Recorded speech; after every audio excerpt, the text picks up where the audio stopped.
और क्या हाल चाल, सब बढ़िया। तो एपिसोड 107 की शुरुआत होती है और हमें तानसेन को बताया जाता है जिसने कि हमारे जान और पिल टावर का एक बुड्ढा था उसे सिलेक्ट कर लिया था। अब इसी के साथ सीन शिफ्ट होता है और तानसेन चलता है तो हमारी जान को और जो पिल टावर का एक और एल्पिनिस्ट था ना उसे एक अलग कमरे में ले आते हैं। अब तानसेन चलता है तो यहाँ पर अपनी गाथा सुनाने लगता है कि तुम्हें पता है कि मैंने इतने सारे एल्पिनिस्टों को यहाँ पर किस लिए बुलाया है, क्योंकि जो मेरी बेटी है ना तान हाउ, उसने कुछ समय पहले जो हमारी बर्निंग फ्लेम वैली की हेवनली फ्लेम है ना 9000 बर्निंग फ्लेम, उसे अपने शरीर में बसाने की कोशिश की थी, लेकिन उसमें वो फेल हो गई है, जिस वजह से उसके अंदर बहुत ही ज्यादा अंदरूनी घाव हो गए हैं और तो और वो घाव लगातार मेरी बेटी की एज को कम करते जा रहे हैं। इसलिए मुझे रैंक 7 की गोली की बहुत ज्यादा आवश्यकता है। अब भाई साहब जैसे तानसेन ये कहता है ना तो जो हमारा जान है ना वो कहीं ना कहीं तानसेन की बातें सुनकर थोड़ा सा उदास हो जाता है कि तान हाउ के फादर तानसेन तान हाउ के बारे में कितना सोच रहे हैं। इतने में हमारे जान को अपने फादर की भी याद आ जाती है कि उसके फादर भी उसके लिए बहुत सोचते थे, लेकिन जान चलता है तो फिर इन बातों को भूल जाता है क्योंकि वो जानता है कि फिलहाल के लिए वो इतना पावरफुल नहीं है कि वो उसके फादर मतलब कि उसके फादर को छुड़ा सके। जान चलता है तो दोबारा से यहाँ पर आकर मतलब कि ख्वाबों में से निकलकर तानसेन से कहने लगता है कि एल्डर आप बिल्कुल भी टेंशन ना लें, बोला जाए तो बेलीचीफ आप बिल्कुल भी टेंशन ना लें, मैं पूरा ट्राई करूंगा, साथ ही साथ मेरे पास वाले एल्डर भी पूरा ट्राई करेंगे कि हम आपके द्वारा आप जो गोली बनवाना चाहते हैं उस गोली को रिफाइन कर सकें। अब भाई साहब तानसेन भी हमारी जान की बातें सुनकर सिर हिला देता है। अब इसी के साथ सीन शिफ्ट होता है और हमें सुबह का सीन बताया जाता है जहाँ पर हमारा जान तानसेन और वो बुड्ढा आ गया है और सारे के सारे लोग यहाँ पर गोली यहाँ पर कैसे रिफाइन होगी उसी को देखने के लिए आए हुए हैं। अब इतने में तानसेन चलता है तो हाथ हिलाता है और हाथ हिलाते ही यहाँ पर एक पक्षी वाली कढ़ाई प्रकट हो जाती है। अब जैसे ये कढ़ाई आती है ना तो हमारा जान और खासकर वो पिल टावर का बुड्ढा इस कढ़ाई को देखकर हैरान हो जाता है कि ये कढ़ाई तो बहुत ही ज्यादा खास है। ओ तो ये तानसेन के हाथों में लग गई थी। खैर जो भी हो, इससे क्या होता है। अब तानसेन चलता है तो यहाँ पर कहने लगता है कि इस गोली को रिफाइन करने में मैं भी तुम्हारी मदद करूंगा। तानसेन चलता है दोनों को ऑर्डर दे देता है कि अगल बगल बैठ जाओ कढ़ाई के। हमारा जान और वो पिल टावर का एल्पिनिस्ट चलता है तो अगल बगल कढ़ाई के बैठ जाता है। अब इसके बाद तानसेन चलता है तो बहुत सारी जड़ी बूटियों को निकालता है और उन्हें रिफाइन कर लिक्विड में बदलकर हमारे जान और वो पिल टावर का एल्पिनिस्ट था ना उसे देने लगता है। अब जैसे जैसे हमारा जान तानसेन से ये लिक्विड लेता चलता है, हमारा जान चलता है तो उस लिक्विड को आपस में मिलाकर कंबाइन कर एक बॉल बना देता था और उस कढ़ाई के अंदर डाल देता था। और ऐसे ही जो पिल टावर का एल्पिनिस्ट है ना वो भी उस बॉल को कंबाइन कर देता था और कढ़ाई में डाल देता था। अब ऐसे ही ऐसे बॉल बनती रहती है छोटी छोटी और बहुत सारी बॉल बन जाती है। जान और पिल टावर का एल्पिनिस्ट चलता है तो इन बॉलों को कंबाइन कर दो बॉलों में कन्वर्ट कर देते हैं जो की रेड और रोजी कलर की लग रही होती है। अब यहाँ पर पिल टावर का एल्पिनिस्ट और हमारा जान चलता है तो दोनों बोलों को आपस में मिलाने लगते हैं। अब जैसे ये आपस में बोले मिलने लगती हैं तो ये आपस में लड़ाई करने लगती हैं, बोला जाए तो दूर दूर हटने लगती हैं। लेकिन हमारा जान अपनी फ्रोजी बॉल में ताकत लगाता है और सामने वाला एल्पिनिस्ट बोला जाए तो पिल टावर का एल्पिनिस्ट वो उसकी रेड बॉल में ताकत लगाता है, जिस वजह से दोनों बॉल चलती हैं तो आपस में मिलने लगती हैं। लेकिन ये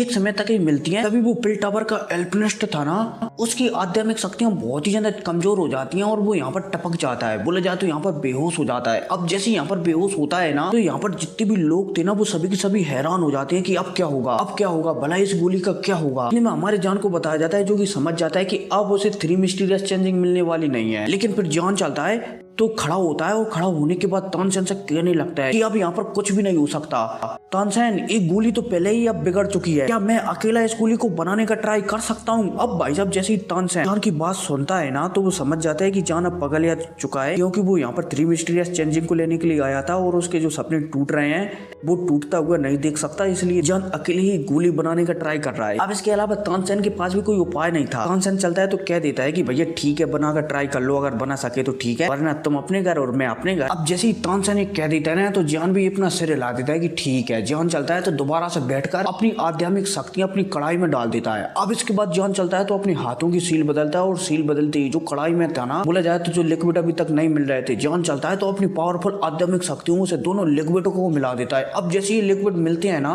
तो इन लिक्विडों से एक पावरफुल ड्यूकी का पिलर निकलता है जो कि आसमान तक जाता है। अब जैसे ये पिलर आसमान तक जाता है ना तो इस पिलर की वजह से आसमान में बादल इकट्ठे होने लगते हैं और तेजी से यहाँ पर बिजलियां गिरने लगती हैं। अब जैसे ये बिजलियां गिरने लगती हैं ना तो जान चलता है बोला जाए तो पहले तो तानसेन चलता है तो इन बिजलियों को रोकने के लिए आगे जाता है, लेकिन हमारा जान चलता है तो तानसेन से मना कर देता है कि तुम्हारी जरूरत नहीं है, इन्हें मैं भी रोक सकता हूँ। जान चलता है तो अपने एक हाथ ऊपर उठाता है और ऊपर उठाते ही जान के हाथों से बोला जाए तो स्टोरेज अंगूठी में से पपेट निकलता है और सीधा जो बिजली हमारी कढ़ाई बोला जाए तो जान की कढ़ाई की ओर आ रही थी ना, उसे एक गुम्मा बनाकर मुक्का बनाकर बीच में ही रोक देता है। अब भाई साहब जब तानसेन और आसपास के लोग आसमान में एक बंदे को देखते हैं तो वो हैरान हो जाते हैं, खासकर छोटे मोटे लोग वो तो घबरा जाते हैं कि डाउ जोन। इतने में हमें तानसेन को बताया जाता है जो कि आसमान में हमारे जान की कठपुतली को उड़ता हुआ देखकर, पपेट को उड़ता हुआ देखकर समझ जाता है कि ये तो एक डीमन पपेट है। भला इस लड़के के पास इस प्रकार का डीमन पपेट कैसे हो सकता है। लेकिन अब यहाँ पर तानसेन समझ जाता है कि ये कोई नॉर्मल बंदा नहीं है जो इस प्रकार का पपेट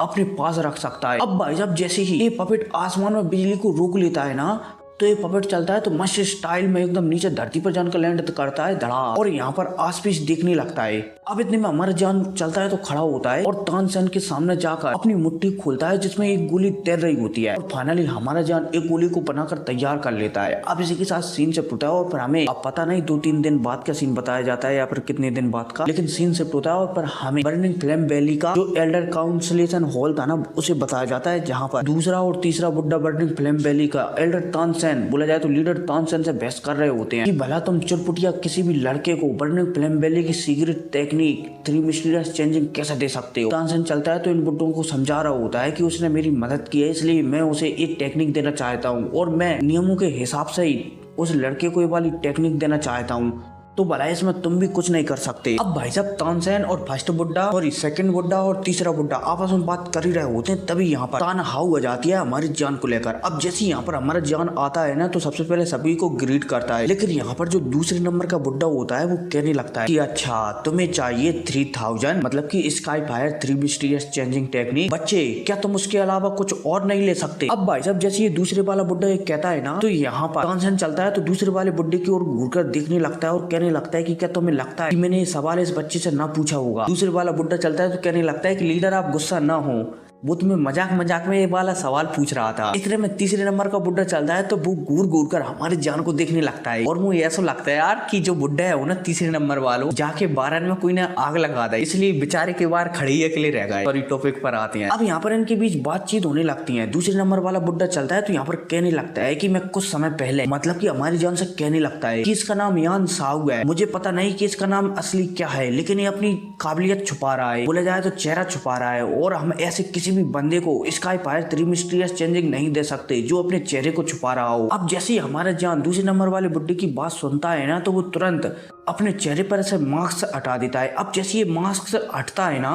तो जान का ओरिजिनल चेहरा सभी को दिखाई देने लगता है। अब जैसे ही तान हाउ और खासकर हमारे जान को मतलब कि जान के चेहरे को देखते हैं ना दोनों के दोनों, तो वो हैरान हो जाते हैं कि ये तो बहुत ही ज्यादा यंग है। अब इतने में दूसरे नंबर वाला बुड्ढा चलता है तो यहाँ पर कहने लगता है कि तुम्हारा असली नाम जान है ना, मैं कुछ समय पहले उत्तरी रीजन में था और मैंने वहां पर सुनने में आया था कि एक जान नाम का लड़का जो लाइटनिंग पवेलियन है ना उसकी 3000 टेक्निक को चुरा कर भाग गया था, और तो और वहां पर उस लड़के ने लाइटनिंग पवेलियन के एक बुड्ढे को भी मार दिया था। तो ऐसा लगता है कि ये लड़के तुम वही हो। अब जैसे ये दूसरे नंबर का बुड्ढा यहाँ पर ये कहता है ना तो हमारा जान यहाँ पर दूसरे नंबर के बुड्ढे से सीधा सीधा कहने लगता है कि आल्डर आप कहना क्या चाहते हो, कोई भी ऐसी टेक्निक जो रैंक 3 की हो और वो गलती से हमें मिल जाए तो हमें उसे क्या करना चाहिए, फेंक देना चाहिए या फिर सीख लेना चाहिए। अब जैसे ये दूसरे नंबर का बुड्ढा सुनता है ना तो थोड़ा गुस्सा हो जाता है कि तुम मुझसे इस तरीके से बात नहीं कर सकते। जान चलता है तो इस बुड्ढे को एकदम नजरअंदाज कर देता है और सीधा तानसेन से पूछने लगता है कि लीडर आप तानसेन आप क्या कहना चाहते हो, आपने मुझसे वादा किया था कि अगर मैं आपकी वो गोली बना दूंगा तो आप मुझे एक चांस देंगे 3 मिस्टीरियस चेंजिंग को प्राप्त करने का। अगर आप आपकी बातों से मुकरना चाहते हैं तो मुकर सकते हैं, मुझे कोई भी दिक्कत नहीं है, सिर्फ आप एक बार कह दीजिए कि वो टेक्निक तुम्हें नहीं मिलेगी, मैं चुपचाप यहाँ से चला जाऊंगा, मैं एक बार भी पीछे मुड़कर आपसे नहीं कहूंगा कि आप मुझे वो वाली टेक्निक दे दे। अब भाई साहब जैसे हमारा जान गुस्से में कहता है ना तो तानसेन तुरंत अपने दोनों बुड्ढों को चुप करवा देता है कि मैंने नियम के हिसाब से ही जान को वादा किया है कि वो मैं उसे एक चांस दूंगा स्काई फायर 3 मिस्टीरियस चेंजिंग को लेने का।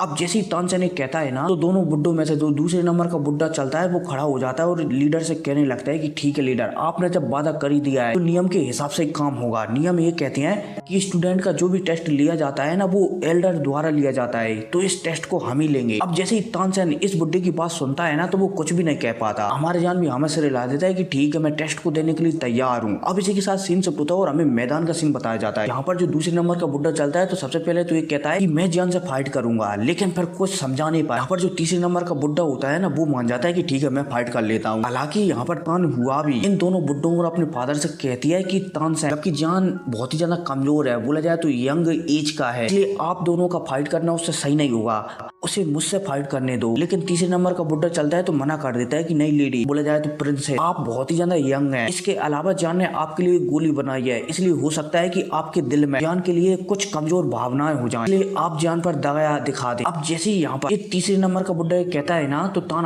थोड़ी सी तो गुस्सा होती है तीसरे नंबर के बुड्ढे पर, लेकिन वो कुछ भी नहीं कर पाते। अब इतने में तीसरे नंबर का बुड्ढा चलता है तो हमारी जान के सामने खड़ा हो जाता है और वो जान को एक दो ही बात कहता है और सीधा अपने मुक्के से हमारी जान के ऊपर अटैक कर देता है। हमारी जान चलता है तो 3000 टेक्निक का इस्तेमाल कर इस बुड्ढे के अटैक से बच जाता है। अब इसके बाद बुड्ढा चलता है तो अपने चारों हाथों को निकाल कर, बोला जाए तो कोई हैंड वाली टेक्निक थी उसका इस्तेमाल कर देता है, जिस वजह से हमारा जान 3 हाथों से तो बच जाता है, लेकिन चौथा हाथ हमारी जान में पड़ जाता है, जिस वजह से हमारा जान थोड़ा सा पीछे फेंक जाता है और तो और उसके मुंह से थोड़ा बहुत ब्लड भी निकल आता है। अब जो बुड्ढा चलता है तो समझ जाता है कि इस लड़के को अंडर एस्टिमेट करना बहुत ही ज्यादा बेकार है, इसलिए बुड्ढा चलता है तो अपनी रियल पावर को बाहर निकालता है और सीधा हमारी जान के ऊपर लगे तेरी हमला करने लगता है। जान चलता है तो वो भी समझ जाता है, इसलिए जान चलता है तो यहाँ पर अपनी तलवार को बाहर निकालता है और इस बुड्ढे के अटैकों को रोकने लगता है। लेकिन जान जितना भी ट्राई करे, जितना भी इस बुड्ढे के अटैक को रोके, फिर भी हमारे जान थोड़ा बहुत तो इस बुड्ढे के अटैक से जख्मी हो ही रहा होता है हर बार। जान समझ जाता है कि अगर तो उसे स्काई फायर 3 मिस्टीरियस चेंजिंग प्राप्त करना है ना तो उसे थोड़ा बहुत तो जख्मी होना ही पड़ेगा। अब इतने में ये बुड्ढा चलता है तो एक और अटैक हमारी जान के ऊपर कर देता है और जान में लगे तेरी 8-10 मुक्के जड़ देता है, जिस वजह से जान की हालत एकदम बुरी हो जाती है और तो और जान के पीछे वो फाड़ था ना वो भी एकदम चकनाचूर हो जाता है। अब इतने में ये बुड्ढा चलता है तो हमारे जान को गर्दन से पकड़कर उठा लेता है और इस बुड्ढे